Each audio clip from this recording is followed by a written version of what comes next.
Okay, so good afternoon to those who are in the room here in Singapore and also the rest of the Asia, but good evening or good morning, depending on where you are. So we are going to have this session, it's not shown on the screen, called the post-COP26 risk landscape. And we're going to have three speakers. The first two will be on-site, so I'm going to invite them shortly. And then the third one is a pre-recorded presentation. Yeah, okay. So maybe I should invite both the on-site speakers to take their seats up here. And I will introduce them one by one later on.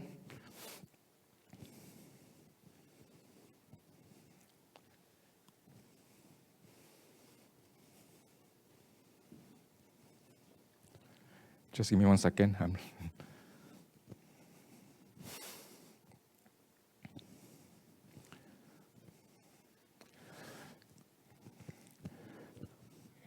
Yeah, I guess we have a lot to take off the mask up here, yeah, so that the voice will be clearer. Okay, I can breathe better now.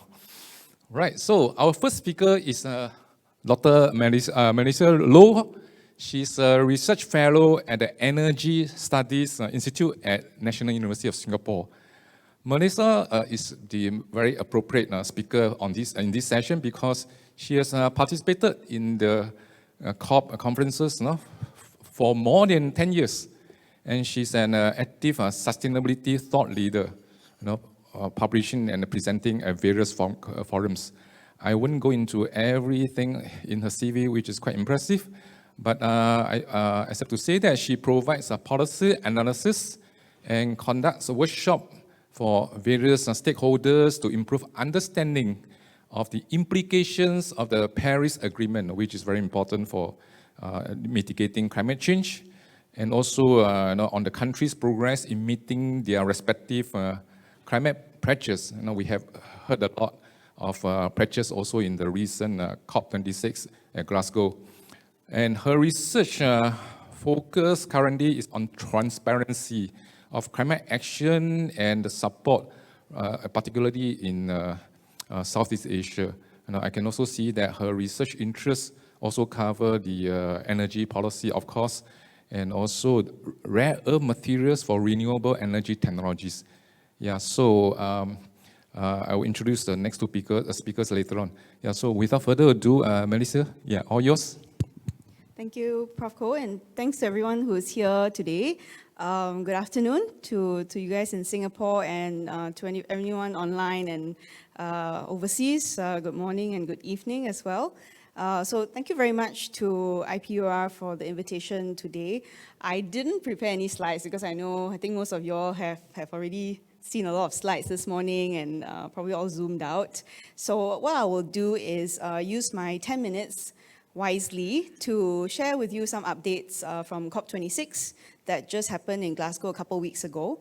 And then we can have a discussion perhaps a bit later during the Q&A about maybe some of your thoughts about COP26, whether it was a success or failure. And if you have any questions, I'm happy to take them as well. So although Prof. Koh mentioned that I have been attending the COPs, I didn't go this year. I think like many of you maybe, I have travel anxiety and decided not to attend Glasgow, and I was tracking it from Singapore. There was indication and we were actually allowed to attend the COP through something called the COP26 platform. So it literally is an online portal and you can go in and view all of the live plenaries and contact groups. So only plenaries and contact groups are available to observers. So if you are a party delegate, if you represent any government and you are registered with a pink badge when you go to the COPs, then you're allowed into those rooms, whether virtual or on-site, to attend and participate in the negotiation. So this year, although I didn't attend, through NUS, the National University of Singapore, we accredited, I think, 7 individuals, both staff, researchers, and students, as well as alumni of NUS and Yale NUS to attend the meeting in Glasgow. And then they flew up on their own ticket, like they paid their own way to go and attend. So what happened in Glasgow this year was very interesting. As many of you know, that the last COP was in Madrid in 2019.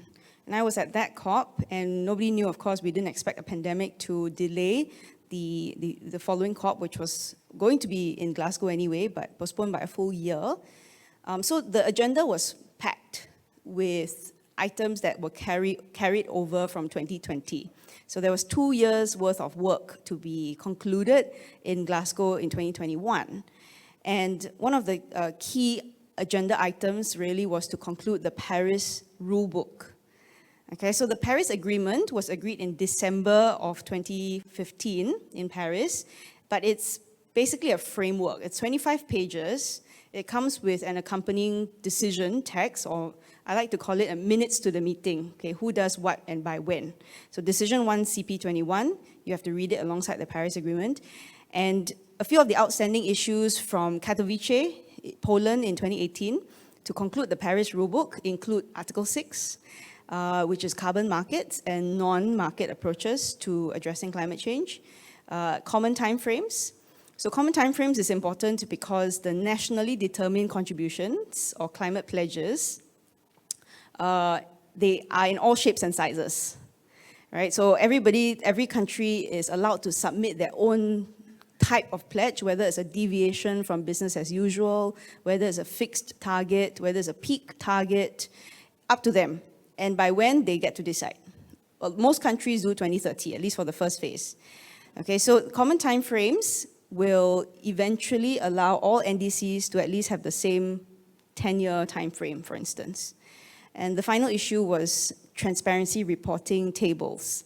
So for me, if you ask me whether I thought COP26 was a success, I would say yes, because for me, the main agenda was to finalize the Paris rulebook, get that out of the way, and implement it. Okay, so let's not talk about negotiations anymore, right? Let's just go back to our own countries and get the work done, right? Finally put into practice what was agreed in 2015 in Paris. So for me, that part of the work was concluded, thankfully, in Glasgow. And so we've got Article 6 rules, we've got the transparency tables, which will help countries because from 2024, so we're in 2021, end of the year, countries only have 2 or 3 years to submit a new set of, they have got new guidelines for transparency reporting.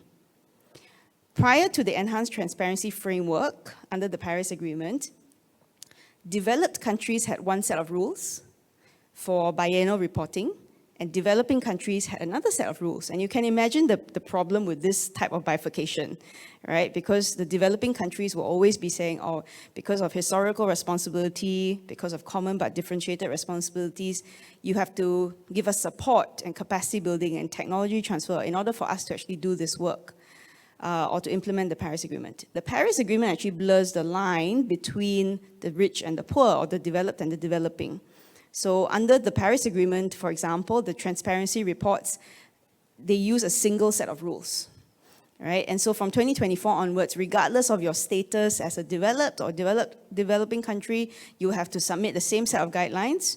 You have to submit information based on the same set of guidelines.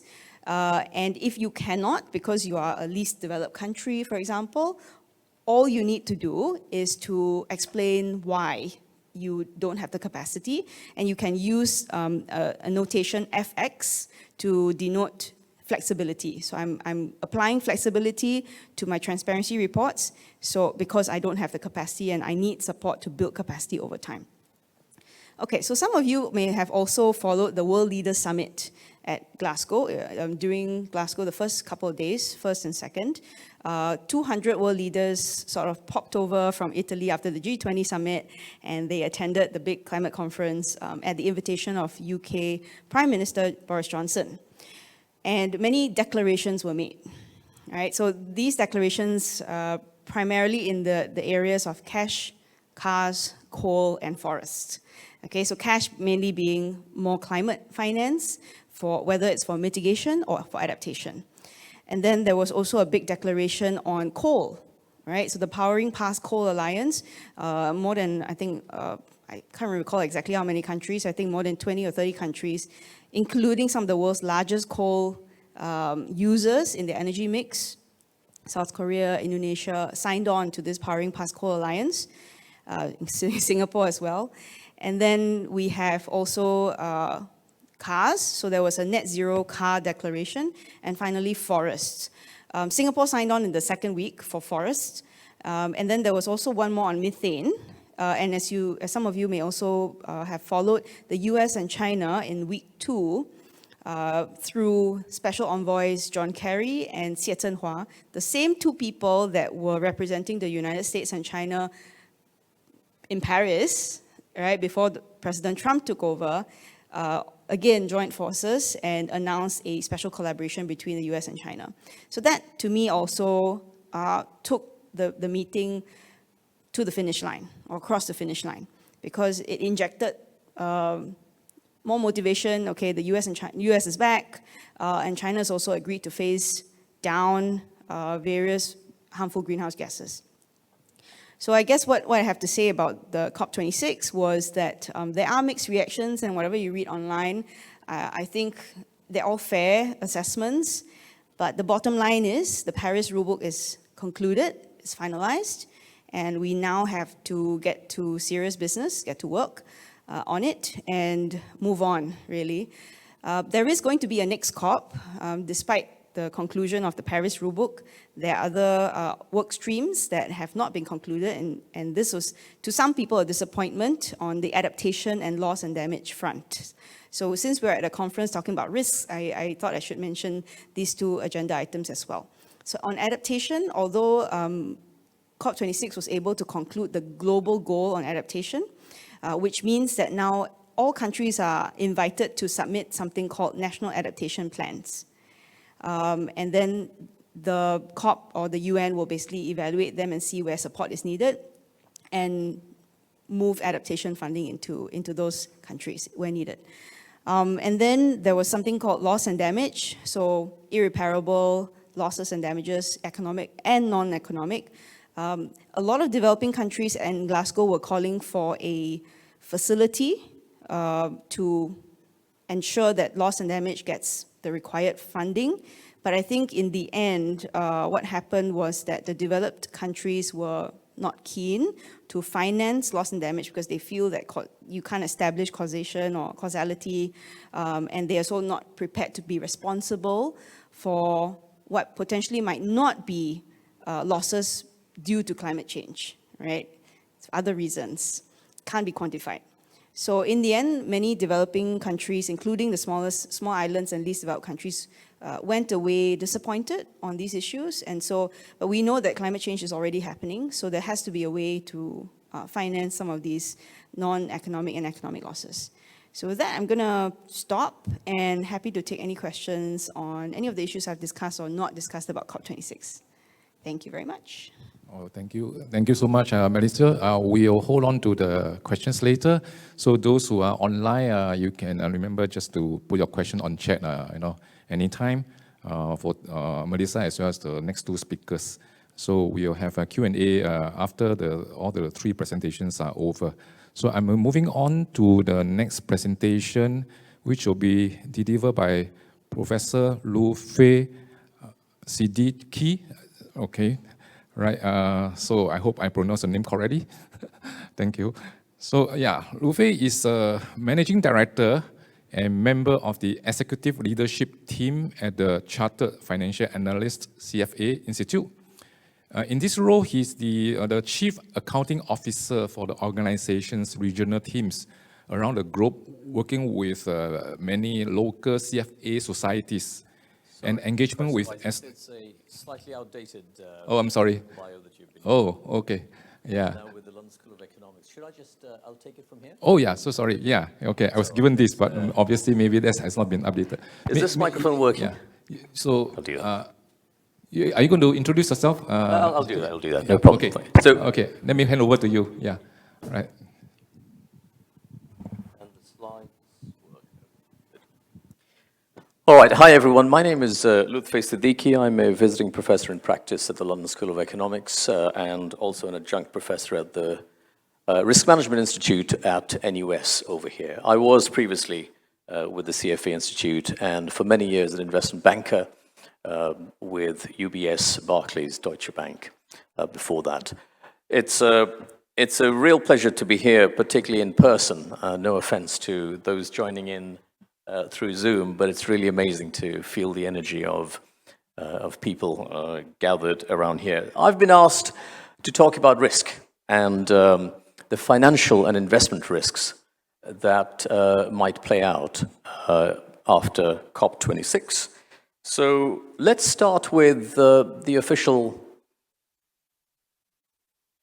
That's the official website of COP to see how they thought it went. And not a very ambitious statement, but it basically says Paris is not dead. The patient is still alive. Whether the patient is fit to get up and run a sprint or a marathon, that's a different matter, but at least the patient is not dead. And so there is hope that they may be able to get up and run and go to the finish line. So from a risk point of view, I think the direction of travel has been unambiguously risk reducing. Unless we have Trump back as president in 2025, it's probably now, in terms of direction, pretty clear as to where we are headed. This is IEA, and others have also come up with their projections, but what they're saying is that if you add up all the commitments made at the end of COP26, it's now projecting in aggregate global warming to be below 2% at the end of the century, which is the first time ever that there would be agreement on that. It's not where it needs to be. As you know, it needs to be at 1.5 or thereabouts, but it's still better than nothing. And I think it really is, someone commented that compared to Paris 2015, this year, the technology is way better and the politics is way weaker.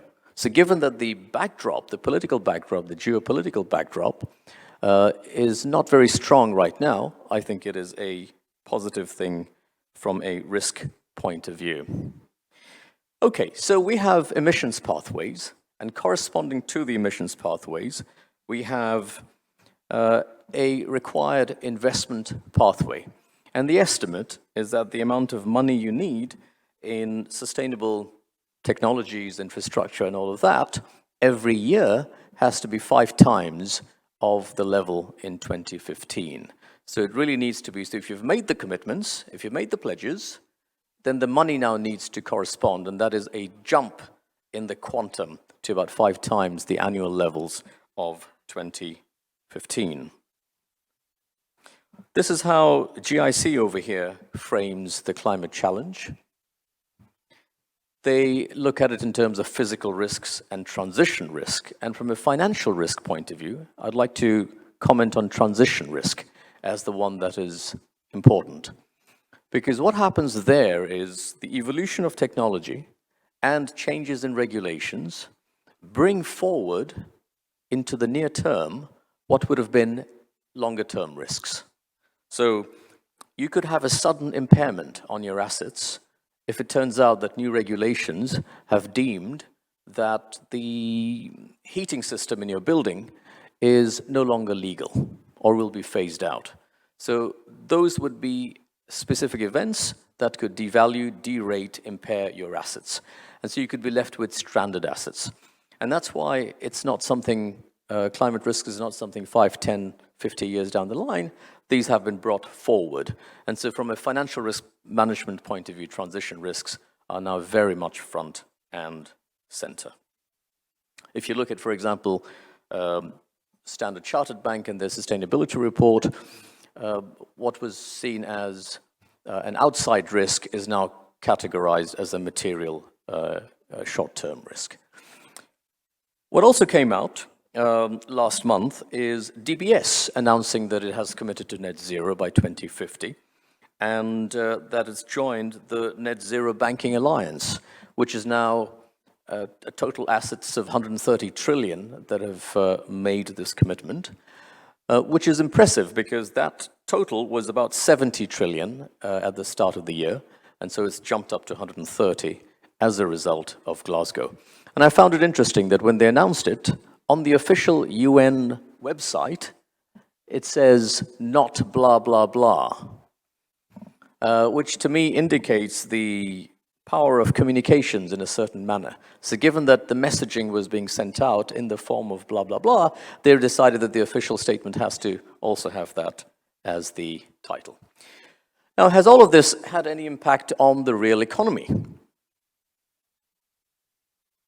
Which way should I be pointing, by the way? Where is the, over there? So I'll be shooting you, basically. Okay, good.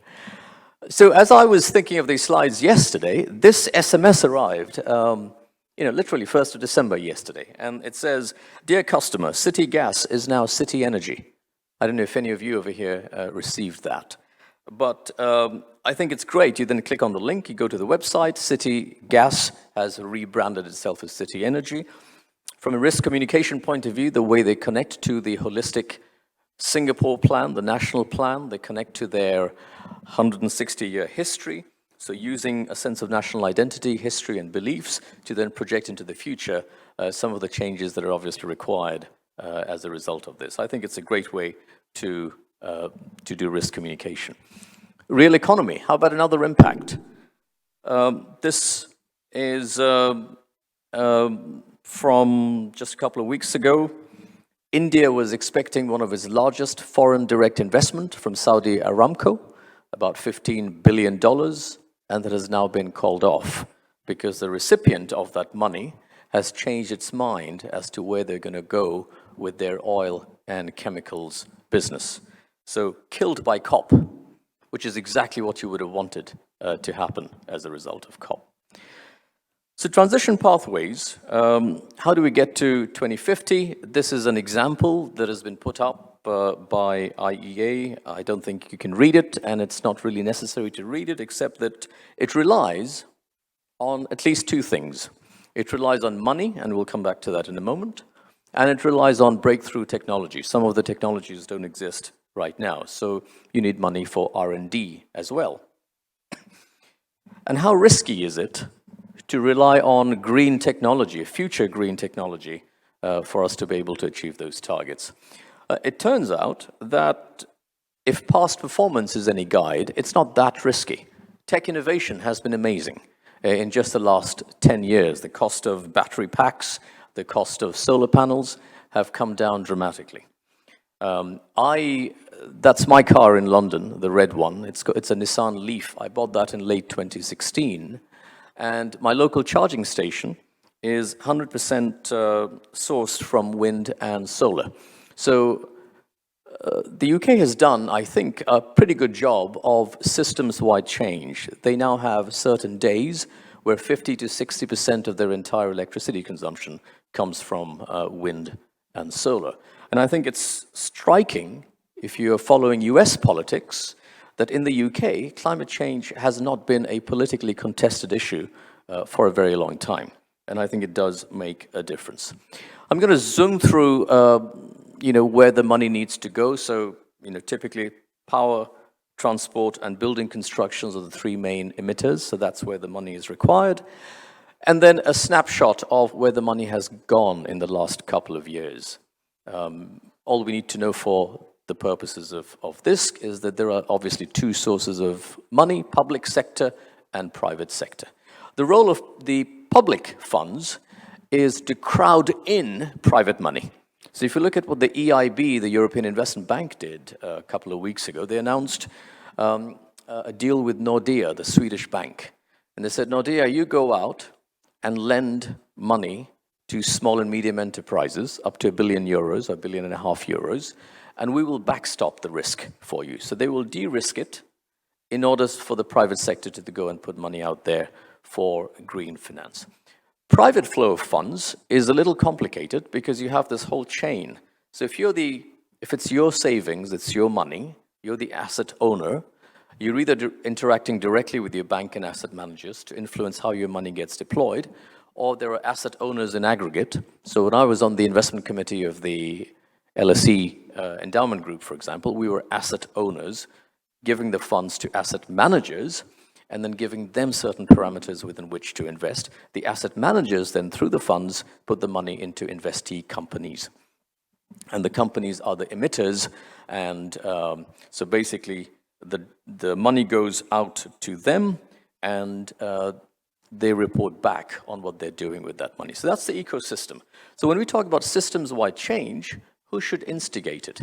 If everyone waits for the other person in that scheme, then you don't get progress. And a lot of that instigating leadership has been coming from the asset owners recently. There's a lot of focus on the board members of many of these companies. Hey, what are you doing to make sure that the companies are doing what they need to do from a transition point of view? When you have assets under management as an investor, you basically also have emissions under management because your investee companies are emitters. And a study was done which shows that what you need is the institutional money that's under management right now. They need to cut the emissions that they sit on top of by 7% every year. The way the rules work right now, these asset managers only need to start reporting from the year 2025 onwards in Europe. And outside of Europe, in North America and Asia, they're not really required to, but they will probably start doing that. But if you wait until then to start reducing your emissions under management, then it just becomes a much steeper slide from there on. You need to start reducing 14% per annum as opposed to 7% now. So the risk here is that you could have a steeper slide or even a cliff drop later on. So what are they waiting for? Why is it not happening straight away? Again, systems change requires a few turns of the flywheel. I'm going to skip through this. It's fairly obvious, but basically all the actors in the system need to act in a certain way. But I think there is evidence that the various moving parts are moving in the right direction. So this is, I tweet quite extensively, and if you just do climate, #climate, and I went back to look at what had transpired in the year 2020. We had the government making it mandatory, the UK government making it mandatory for pension funds to be able to report on the climate impact of the funds. The pension funds are in turn putting pressure on the likes of Barclays Bank to come up with their transition plan. What are you going to do with the emissions that are caused with your money? You have big investors in the US writing to the regulators and say, hey, give us regulations because otherwise climate risk is a systemic risk in the country. And you had here in Singapore, DBS, UOB, and OCBC say that we're no longer going to finance coal-powered power plants. This year, we had the ExxonMobil board, you would have seen this in the press, lose 2 seats to activists. In the UK, we had, on the 3rd of November, so exactly a month ago, the government came up with a requirement for UK financial institutions and listed companies to publish transition plans. So you can't just make a pledge, you've got to be detailed on exactly how you're going to do that. And then more and more regulators, this snapshot is from the Canadian regulators, they're talking about how climate change can be a systemic risk. And maybe just a moment on why it could be a systemic risk in the financial sector. So let's say you're a bank, and I'm a bank, and you have given out loans to a variety of companies. I've given out loans to a variety of companies. The people I've lent money to, they might be sitting on assets that are now stranded because they could be coal-powered power plants, and they will no longer generate the revenue that was going to repay the loan. So the bank is now sitting on stranded assets, and because there isn't full transparency right now, I just don't know what you have on your balance sheet, and you don't know what's on my balance sheet, so we stop lending and interacting with each other, and that is how systemic risk flares up. So that has been recognized, and I think steps are being taken to make sure they don't happen. This is not to say that the entire ecosystem has now agreed on a settled place. So I was on this panel last month with you have the CEO of IKEA, you have the Chief Sustainability Officer of Nestle, and you also have Jennifer Morgan, head of Greenpeace. And she takes the view that things like offset are fraud. So a very dramatically strong view that offsetting is not really climate action, but clearly if you're IKEA and Nestle, you're pioneers compared to your peers, you want to be congratulated for that. So there is still tension in the ecosystem, but I still think the direction of travel is going the right way. Now, one issue that we've heard in the morning and keeps coming up now repeatedly when it comes to risk communication is trust. And I think all of us, actors and players in the system, need to ask, every time we do something or pledge something or announce something or report something, is this adding to the reservoir of trust or is it diminishing it? And here you have this issue of what's called greenwashing. So greenwashing meaning that you've said you've taken an action which is green and climate mitigating, but you're either overstating what it is that you're doing or you're distracting from other things that you're doing. And when that happens, that can erode trust. And I've written about this, so it's all online, I'm not going to go through it, but clearly the biggest issue with greenwashing is that it takes away from the good work that is being done by the good guys, if you like. And there are ways to make sure that if you want to stand out and if you want to signal credibly that I'm not greenwashing, that you do at least 5 things. And again, I've written about it. They're up there online if you're interested. The European Union has come up with, they're the first movers to come up with a taxonomy. So this is the way you can report back on your ESG credentials.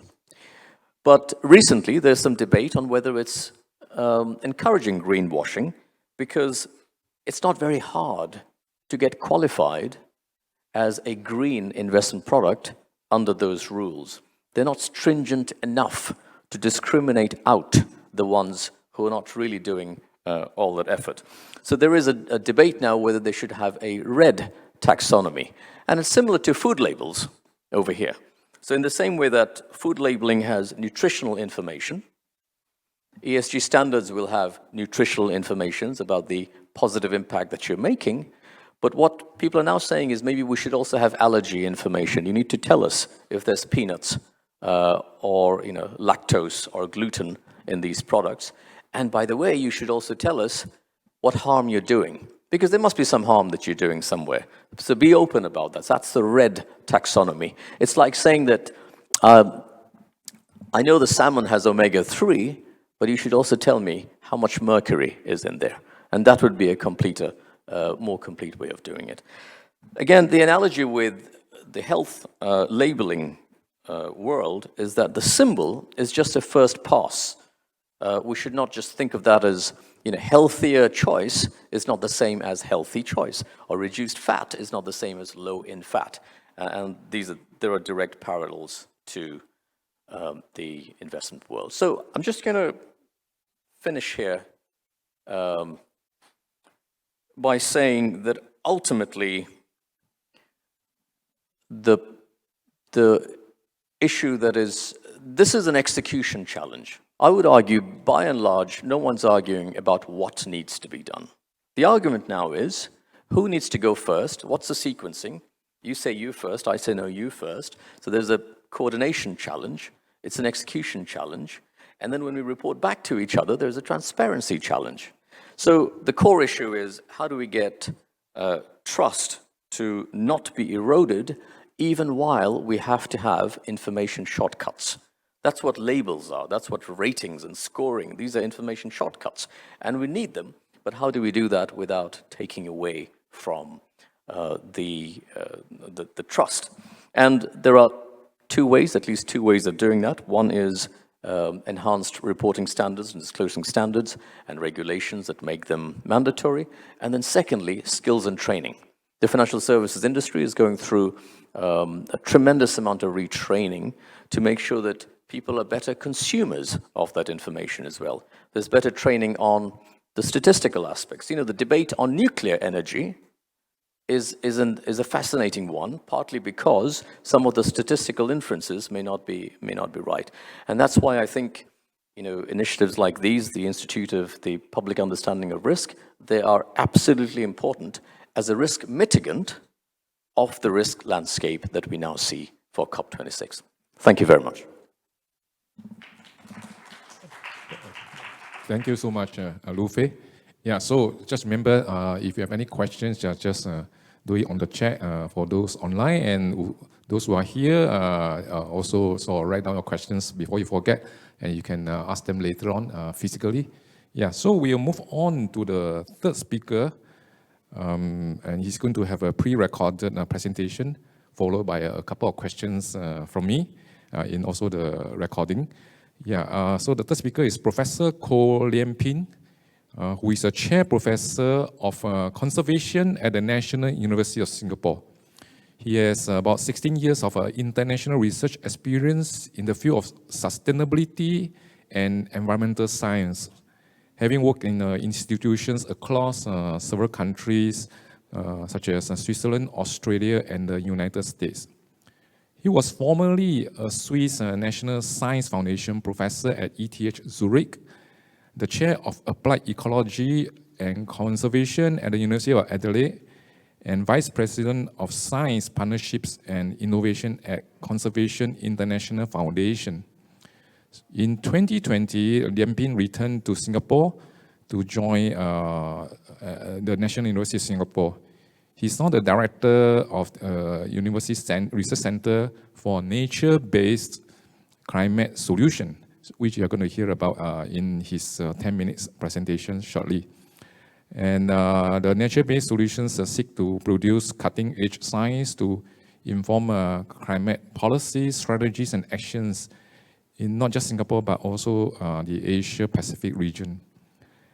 He is one of the most highly cited conservation scientists in Asia. And yeah, I wouldn't go through the rest of his CV. So yeah, we are going to watch the recorded session now. In 2018, the Intergovernmental Panel on Climate Change, or IPCC, published a special report on how a 0.5 degrees Celsius difference in the level of global warming can significantly worsen the risks of droughts, of floods, of extreme heat and poverty for hundreds of millions of people. These impacts on nature are just as alarming. For example, if warming is kept to 1.5 degrees Celsius, reefs will still decline by about 70 to 90% globally. But if temperatures rise by 2 degrees Celsius, virtually all the world's reefs would be lost. So the message here I'm trying to convey is that we have a problem. The problem is serious, and this problem will affect both natural ecosystems and humans. So what can we do? Well, we basically have to reverse what we had done in the past 170 years by reducing our emissions to effectively zero. And according to the IPCC, again, the Intergovernmental Panel on Climate Change, there are several climate mitigation pathways that we can look to help us achieve this target. Let's zoom in on one of these IPCC pathways, P3, which represents a middle-of-the-road scenario. Now, according to this pathway, for the world to achieve net zero emissions by around mid-century, we will have to peak our emissions by around this year, 2021, followed by rapid decarbonization, which is represented by the gray part of the pathway. But more importantly, we also need to act on the brown part of the pathway. The brown part above the zero line represents opportunities for us over the next 10 years or so to reduce emissions, mainly by avoiding deforestation. And the brown part below the zero line are opportunities for us to start to remove emissions from the atmosphere, mainly by reforesting or rehabilitating our degraded ecosystems. And together, these are the so-called nature-based climate solutions. In fact, nature-based climate solutions are not only important, but they are also recognized to be an integral part of the solution. They are baked into every IPCC pathway for us to achieve the Paris climate goal. In other words, even if we manage to decarbonize, to act on the gray part of these pathways, we could still fall short of our targets unless we also figure out the science and the practice of implementing these nature-based solutions, the brown parts of every pathway. So nature-based solutions are important and integral to our climate mitigation strategy. But what is the scale of this solution versus the scale of our problem? We know that global carbon emissions is currently at about 40 billion tons of CO2 per year. Here, I've also included the annual emissions of China, the US, Indonesia, and Singapore for comparison. Recent research from our center at NUS shows that by protecting threatened forests across the tropics, we can avoid the loss of almost 2 billion tons of CO2 per year. And this is greater than the emissions of Indonesia and Singapore combined. Now, our research also shows that by protecting threatened mangrove forests alone, just one specific type of ecosystem, we can avoid the loss of some 30 million tons of CO2 per year. But that is not all. If we focus on just the urban environment, our research shows that across some 7,600 cities worldwide, there are almost 11 million hectares of urban green spaces that are potentially available for reforestation.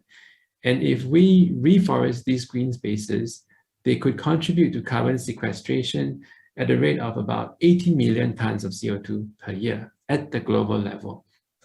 So the take-home message here is forest protection and reforestation, including in our cities, are an important part of our climate mitigation strategy.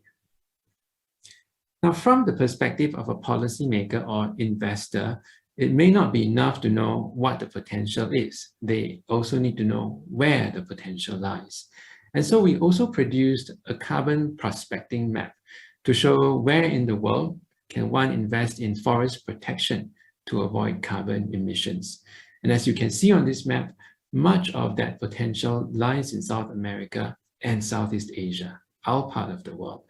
In fact, Indonesia and Malaysia are among the top 5 countries in the world where we can avoid the most emissions by protecting their forests. Now, from a biodiversity conservation perspective, this map is also very important because it's telling us where forests are under threat and where we can invest to avoid the loss of both carbon and biodiversity by protecting those forests.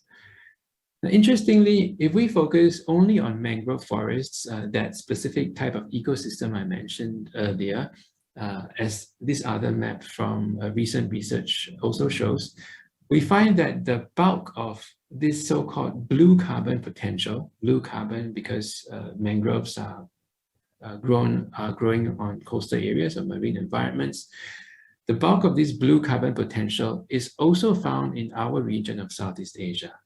And this is actually not surprising, given that we live in an archipelagic region with lots of islands and coastlines, and where there are still lots of mangrove forests under threat of loss.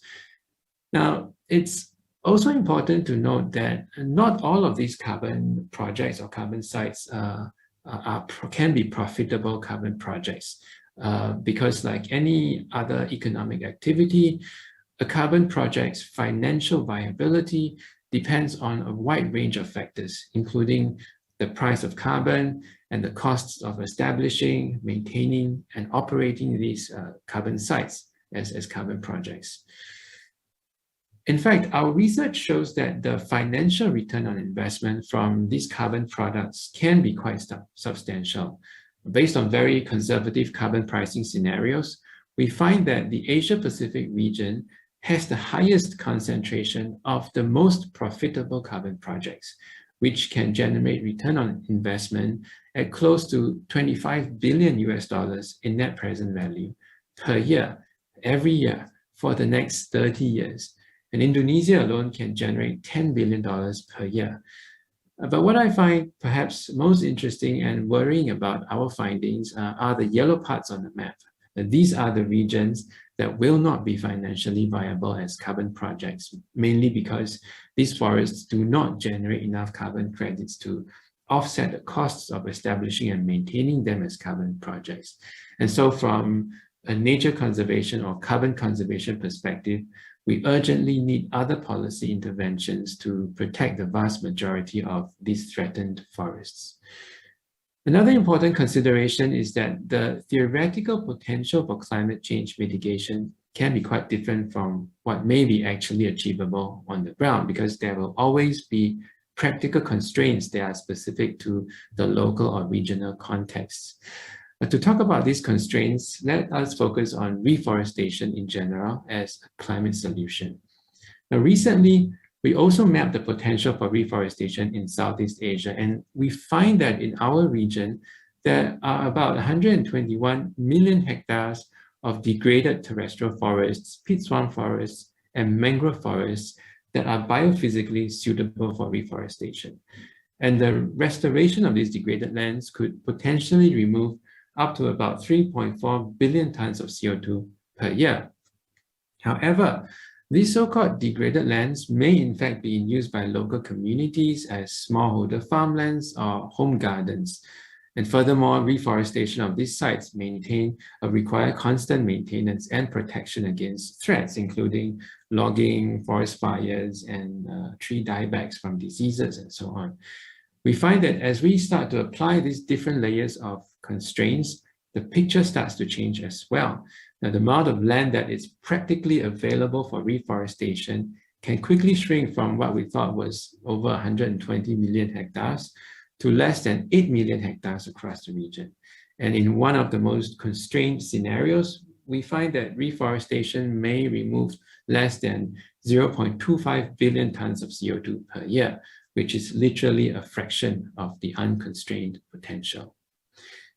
Of course, nature-based solutions are promising, but they are not without risks. Now, earlier this year, there have been several controversial media reports on how certain suppliers of carbon credits may have been selling meaningless carbon offsets to big corporations, offsets that don't actually deliver any additional climate mitigation benefits.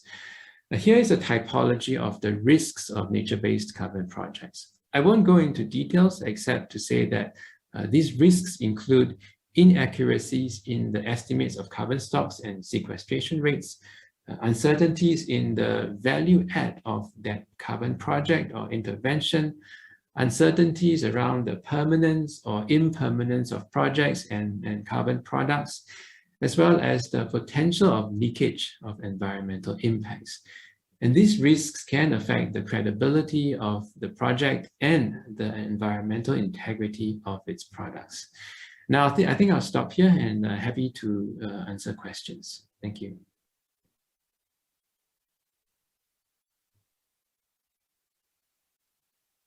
So thank you, Professor Koh Lian Pin.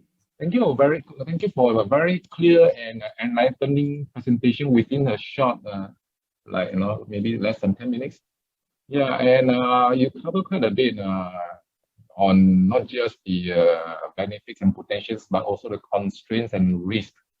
Okay, obviously, in terms of constraints and risks, this is what many people probably will wonder, right? Because the solution, nature-based solution, is obviously very, very good and very important. But moving forward, what are the main challenges to really achieve those potential that you just mentioned? Because the difference can be a lot, right, between unconstrained and constrained. So is it more of the political solutions, or is it more to educate as many people as possible to understand this is necessary to reduce carbon emission and so forth? Yeah. Yeah, thanks for that question. I think that's a very important question. In fact, with many of the stakeholders that we have been talking to, engaging with, one of their biggest concerns at the moment is to be able to discern what are good quality products and versus bad quality or problematic or risky products in the carbon marketplace. And one important consideration by any means not the only consideration, but one important consideration is to look for products that have been certified by internationally recognized standards.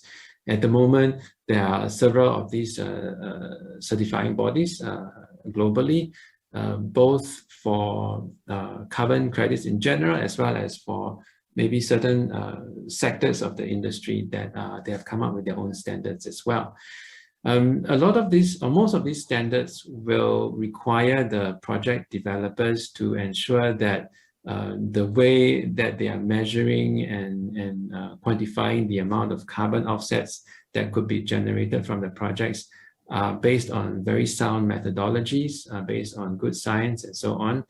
And also ensuring that there is free and prior informed consent with the local community. So there has to be a fair amount of engagement with the local communities. And all of that work would have to be demonstrated as part of the process of developing that project. And of course, then the projects would have to be audited to make sure that they are truly delivering on what they promised to, and continue to be monitored over time. And the credits will then be accredited or awarded on a performance basis. So every year, their performance will be assessed and the credits will be awarded at the end of that period. So I think the easiest way for stakeholders or interested parties who are interested in potentially using carbon credits to offset the emissions is to look for high quality projects and products that have undergone certification. Thank you very much. Yeah, so obviously it's not just based on science and data, right? There are issues about regulation and governance and cooperation between countries, right? Yeah, so I guess it will help if there has been some success stories. You know, has there been any success story that can demonstrate, you know, this is achievable and this in fact will bring benefits, you know, as far as mitigating climate change is concerned? Yeah, sure. There have been quite a number of success stories, and the easiest way to learn about them is to go to some of these certifying bodies and look at the projects that they have certified. And many of these projects are generating offsets that have already been purchased mainly by businesses for their own offsetting needs. So one of these certifying bodies is called VERA, and they manage the verified carbon standards. But these standards are continuously being improved. So the bar is in a way continuously being raised to continuously try to address and mitigate some of these risks that we have been talking about. At the same time, I think there is still a lot of work to be done in terms of improving the science of estimating the amount of carbon offsets or credits that can be generated from these these projects, as well as understanding additional natural ecosystems that are also carbon rich and that could also be contributing to climate change mitigation in this way. Thank you so much. In the interest of time, I guess no, we have to stop here. So thank you once again for giving such a wonderful presentation for this Understanding Risk Asia 2021. Right, we hope to be able to catch up with you in other occasions. Thank you. Thank you very much for the opportunity. Okay, yeah. So, all right, I can. Time flies. I can see the countdown clock. We have less than 4 minutes. I'm surprised that how little time we have. So I do not see any chat questions. I'm sure many of you have questions. Particularly those who are very concerned about the effects of climate change. But I do have some questions, but maybe just a very general question, to both Melissa and Lufei, relating to COP26, because there are many climate activists and also even climate scientists that think that is a lot of pressures, it's a lot of talks, and of course there seem to be some successes in this COP compared to some previous versions. But the criticism is there, how do you know this will be executed? The details are not quite there, right? The accountability mechanism is not quite there. So what is your take on this? Yeah, on some of this criticism. Yeah, Melissa first? Yeah. Yeah, so the pledges I mentioned earlier, the cash, car, coal, and forest, yes, so those pledges fall outside the realm of the nationally determined contributions, which is a problem. But one of the outcomes of the Glasgow Climate Pact was to request that countries revisit their NDCs next year. So they are being asked to resubmit in 2020 a new updated NDC, and the cycle under the Paris Agreement is only every 5 years, right? So the first set of NDC was in 2015 or 2016, depending on the country. And 2020, 2021, there was a new round, I think about 116 NDCs representing 143 countries were submitted. So everyone is being asked to revisit. Now, the criticism, as you rightly pointed out, is the language is very weak. It doesn't require, it only requests. So it's really up to the country themselves. Singapore's Minister for Sustainability and the Environment has reportedly said that Singapore would revisit. So Channel News Asia reported this, but it remains to be seen. So the next COP will be in Egypt, and hopefully before November 2022, we'll see a new set of NDCs submitted that incorporate several of these new pledges that had been announced. Because if they fall and continue to fall outside of the NDCs, as you pointed out, there's no accountability. So transparency reporting is going to be really important from 2024 onwards. Yeah, and hopefully we see more of these pledges incorporated in the NDCs. I'll stop there. Please, yeah, thank you. Sorry, that's my alarm that's gone off. I will ignore it. Yeah, it is it's a highly non-trivial challenge, obviously, to get everyone to agree on something that everyone is satisfied with. And I'm sure there will need to be the full force of the pressure from left and right and north and south to apply to the next COP. And, it's an ongoing process. The patient is alive, but it's not ready for the sprint, as we heard earlier. But I think there's enough in there for us, whether it's institutions, whether it's in a subset of area like finance, there's enough in there for us to get going.